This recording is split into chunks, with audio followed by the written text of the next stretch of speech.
unsolved case. 8-year-old girl murdered. Not as graphic as some of the ones that we have talked about, and I will tell you how she died and what the autopsy revealed, but I'm not going to get into details. There were some, but I'll tell you the gist of it, just because I don't know, I have trouble talking about it when they're that young. I don't know. I'm a weirdo. I can talk about other stuff like there's no tomorrow, but, she's driving me crazy. Anybody want a dog? I'll sell her to you. So, tonight, we're going to talk about Sandra, Renee, Cantu.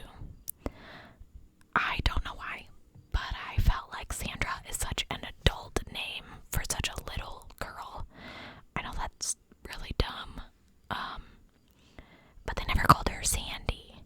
They only referred to her as Sandra.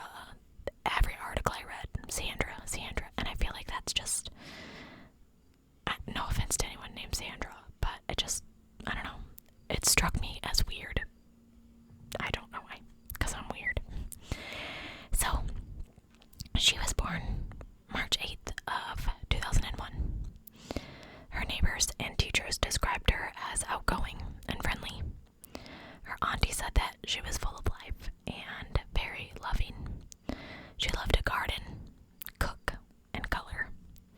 She also loved Hannah Montana, and she loved to sing the song The Best of Both Worlds, which I can now hear playing in my head on a loop. Just a short while before she passed away, she celebrated her 8th birthday. She lived in Tracy, California, at the Orchard Estates mobile home park with her mom, her grandparents, and her 3 older siblings. On March 27th, 2009, she came home from school and played at a friend's house until approximately 4 o'clock, when she went home to check in. She then kissed her mother goodbye, left the house skipping, wearing her pink Hello Kitty t-shirt and black leggings, and went to play at another friend's house nearby. When she did not return home for dinner, she was reported missing to the police at 7:53 p.m. The police moved pretty quickly on this one. At least I feel like they moved pretty quickly on this one. They located footage from a surveillance camera near the family's house, and it showed Sandra skipping across the street in front of her home before moving out of frame. And this played on national news stations. A search of the mobile home complex was conducted without any findings, and then they called in the FBI to assist. Over the course of the weekend, they brought in dogs, they brought in men on horseback, ATVs, and even a helicopter from the California Highway Patrol. A $22,000 reward was offered for information in this case. One early suspect was a local guy who had been witnessed 2 years prior kissing Sandra on the mouth at a local swimming pool. She was 6. Stay away from her, dude. He was interviewed and apparently cleared of any involvement. The day that Sandra disappeared, Melissa Huckabee, who was the mother of the little girl that Sandra went to play with, sent a text message to Sandra's mom, and it said, "You should tell the police that I had something stolen today. I don't know if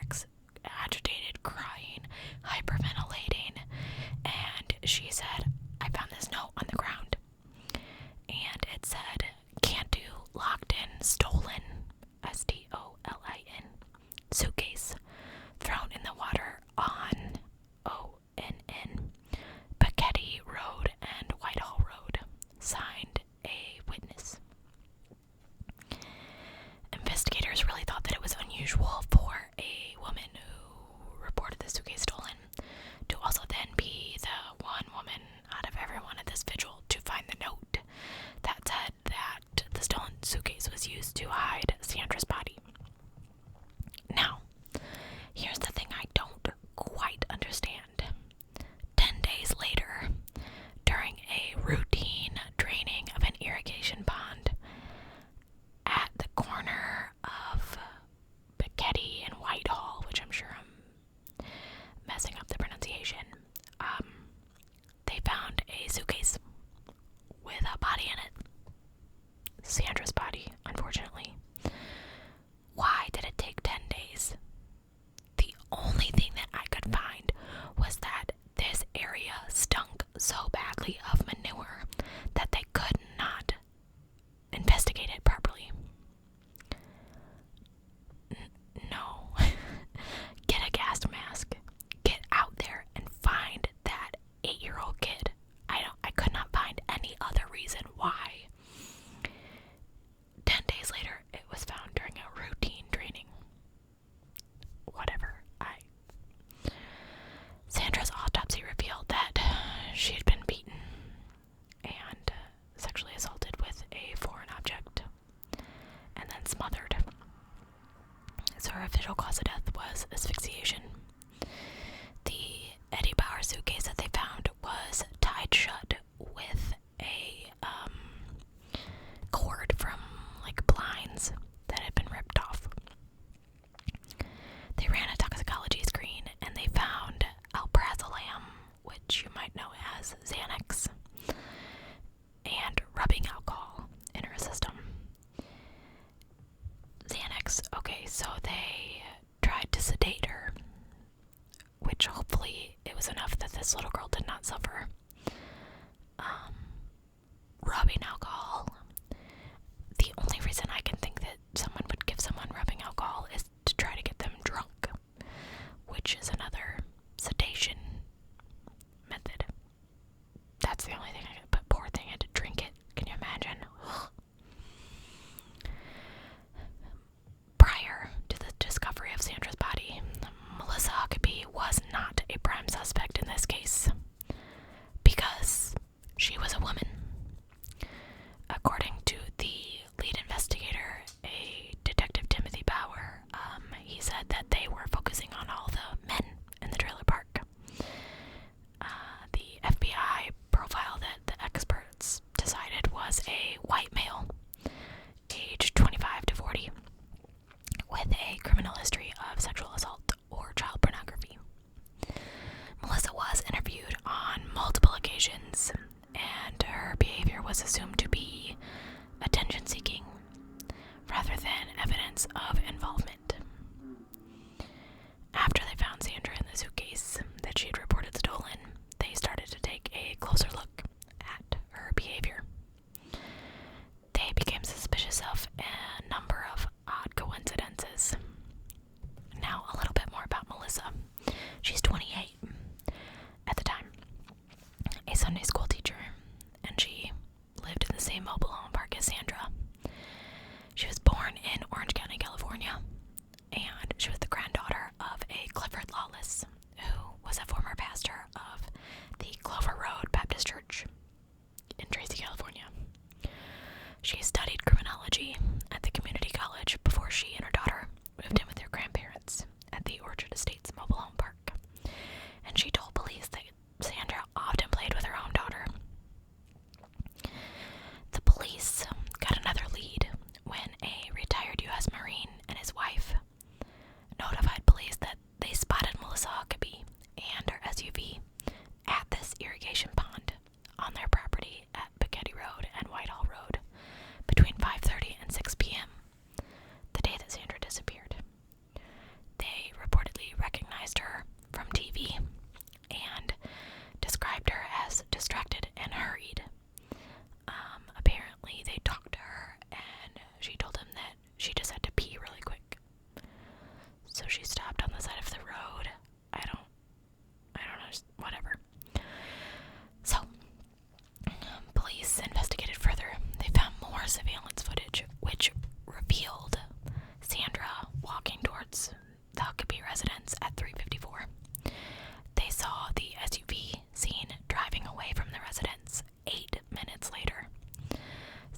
she calls the trailer park manager to report that a suitcase by the manufacturer, Eddie Bauer, was stolen from her trailer.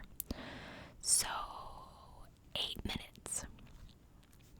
Now, 85 minutes later, surveillance video from the church parking lot where Melissa taught Sunday school shows her driving away from the church. 30 minutes later, she's seen returning to the church. And it is during this 30 minutes that she was spotted at the irrigation pond. So, she got Sandra in her car in those 8 minutes, drove her to the church, killed her. Somewhere in that 85 minutes, stuffed her in a suitcase. Sorry if that's graphic, but they said that she was squeezed so tight there's no way she could have climbed in there herself. I don't know if anything was broken. I don't want to know. Poor little sweet baby. Drove her to the pond. Put the suitcase in the pond. Irrigation thingy jiggy. Comes back to the scene of the crime. Okay. Whatever. FBI agents, of course, searched the church, and they found a rolling pin in the kitchen. And it had a bloody smudge on it and a bent handle. The rolling pin came back positive for Sandra's DNA. I'm gonna let you make the assumption as to what that rolling pin was used for. I'm not gonna talk about it. You know. She was 8. Okay. Also, in the church, investigators found all the windows had blinds, and they eventually determined that one of the blinds was missing part of its drawstring, which was the cord that was used to tie shut the suitcase. On April 6th, they searched Melissa's house. This was after the suitcase was recovered, and FBI agents found a notebook with "cute but psycho. All things will even out" printed on the cover. On the pages, they found indentions that matched the letters from the note. It obviously did not take an FBI expert to figure this out. This girl apparently had a very distinctive handwriting, a certain way of writing certain letters, and it was very easy to compare it to her handwriting, and even a lay person could tell that they were written by the same person, apparently. When she was confronted with all this mounting evidence, Melissa offered a confession of sorts. She said that Sandra hid in the suitcase in her trailer as part of a game, but she stayed in there too long and suffocated. She also talked about it at her sentencing, saying that Sandra didn't suffer and she was not sexually assaulted. She very insistently said that she was not sexually assaulted, but they found bruising on her. Anyway, forensic evidence obviously offers a grimmer version of the crime. Melissa took Sandra to her grandfather's church, assaulted her with the rolling pin, strangled her, and put her in the suitcase. Then tossed the suitcase in this ditch. Terrible, terrible. So, she was arrested and charged with the murder.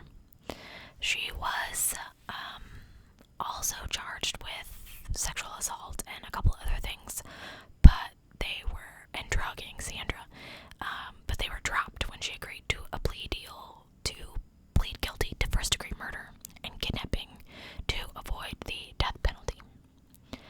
She was, of course, sentenced to life in prison without the possibility of parole.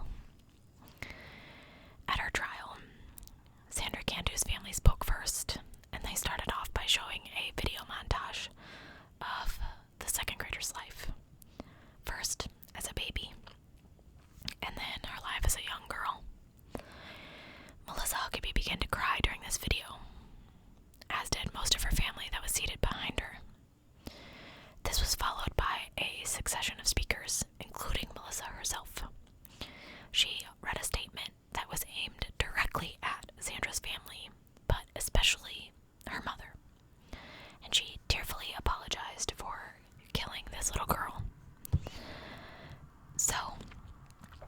you're wondering, why did she do this?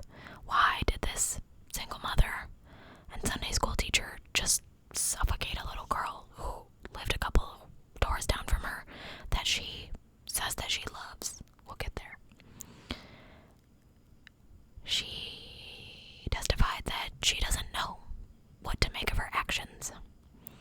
She said, and I quote, "I wish I could give you an explanation for what happened. I still cannot understand why I did what I did. Every day I try to discover my motivation, but I still do not have an answer. This is a question that I will struggle with for the rest of my life. I should not have taken Sandra from you, and I want you to know that she did not suffer, and I did not sexually assault her. I love Sandra a great deal. She was sweet, and as a little girl, she did not deserve to have such a short life." Now, when I first read that, I thought, what a load of hooky. I still kind of feel that way, but I'll tell you why I'm gonna give her a little bit of leeway in just a second. In their remarks, Sandra's family made sure that Melissa knew exactly what she caused them. "You took the life of an innocent little girl, and she didn't do nothing. She's not even old enough to decide to eat ice cream yet," said Sandra's father, Daniel Cantu. "The video of her skipping down the street will be forever etched into our minds," Sandra's aunt, Angie Chavez, said. "And the pain of knowing she was so close to home and we could not protect her is unimaginable. We will not see her grow up. We don't get to see her go to her first day of middle school. We won't get to see her fall in love, get married, and have children or grandchildren." Now, Melissa Huckabee had a history of mental health problems. These included borderline personality disorder, bipolar disorder, and schizophrenia. This is the only reason that I'm giving her a little bit of leeway. Not that by any means it is okay to hurt anyone. But if she was schizophrenic, one of her other personalities could have taken over and she would not have been in control. I don't know that that's what happened, but I'm going to give her a 2% leeway for that. Untreated, I don't know, medical conditions cause things, they just do. But the prosecutor in this case speculated that she committed this crime for attention. Apparently there were 20 or so times that Melissa had cut herself, set fires, or verbally or physically attacked someone else, such as a roommate. And it really seemed like she wanted to be the center of attention in this case. 10 weeks prior to Sandra's murder, on January 17th, another child living in the same mobile home park was reported missing, and the police began to search, and this search concluded when this little girl was dropped off at her home several hours later by one Melissa Huckabee. The family drove the child to the emergency room because she appeared sedated and she was slurring her words. When they examined her, they found muscle relaxers in her system. And later on, this child would report that Melissa gave her a cup of water that tasted like medicine. But she had very little memories of that day. So, did she plan this and she couldn't do it? And that little girl escaped? Oh, I can only imagine that family's fear. I would have to move away. Even though Melissa's in jail, it's just scary. You never know who's living around you or what's happening. Ugh. Anyway, Melissa was questioned, but they ultimately decided not to press charges, which I don't understand, but apparently they cited lack of evidence. Then, after she was arrested, she was charged with this incident. I don't know exactly what charges, but she was also a person of interest in an investigation that was regarding 2 house fires from 2007 at a house where she lived at the time. I'm not done. She was also suspected in another drugging involving a man who was arrested by police for driving under the influence. I have words, really. The police suspect that she slipped him a roofie, but they eventually dropped these charges as part of her plea deal for Sandra's murder. So, like I said, I'll give her a 2% break because she had some stuff going on. But it's not okay. It's not okay. I don't know if her mental disorders is the word I'm looking for, were treated. Was she taking medication for schizophrenia? How did she have Xanax? What muscle relaxer did she give that little kid? Did she have a prescription for it? Where did she get it? Why? I feel like all these events kind of culminated into this explosion of violence against poor little Sandra. I think that I understand that the FBI were not looking for women at first, because she, I don't know, I guess you automatically think that a guy took a little girl. I do find it kind of odd that she insisted that she did not sexually assault her, even though it was pretty plain that she did. I mean, if you didn't do it, who did? In her case, one of her other personalities. I do think that the stigma around mental disorders is still very, very high. And I think that people don't know they have bipolar disorder because they just think they have a quick fuse, a short temper. They just fly off the handle. I really think my ex was bipolar. But, how do you go to the doctor and explain that? But there are medications to help these people that have these diseases control them. And maybe in Melissa's case, if she had done that, this would not have happened. So it's really, Melissa is to blame, but it's really hard to point a finger in this case for me because I don't have the whole story. And some of these cases are just really like that. I just don't have all the details I want to have. I want to know more about Sandra and what she liked to garden, what she liked to cook, and I found one article that talked about how her teachers and family described her. Even her obituary was just short. You guys know how I feel about that. I just see their little faces, and I just want to know more about them. And I think you guys do too, and that's why you're here with me. Again, I apologize for the lateness of this video. I really want to get back on a schedule of 3 times a week. It's just not. I need a research assistant who wants to do that for free. Because I don't have any money. Not a lot of other updates going on here. We're still waiting on Mama's results. She goes back to the surgeon, I think, like the 19th. So after that, I may have enough eventful life things to do a ramble, but I doubt it because I have a big fat hole 0 right now. I'm very boring. So I hope you enjoyed this case. Let me know if you've heard of it. I don't remember ever hearing about it before. And it wasn't terribly long ago. It just makes me sad when I find cases that I never, because I'm into this stuff, So when I don't, especially people from around here, I'm like, really? I watch the news.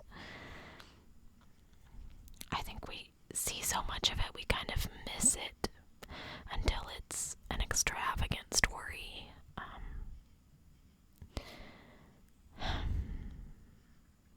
I don't know. This case made national news,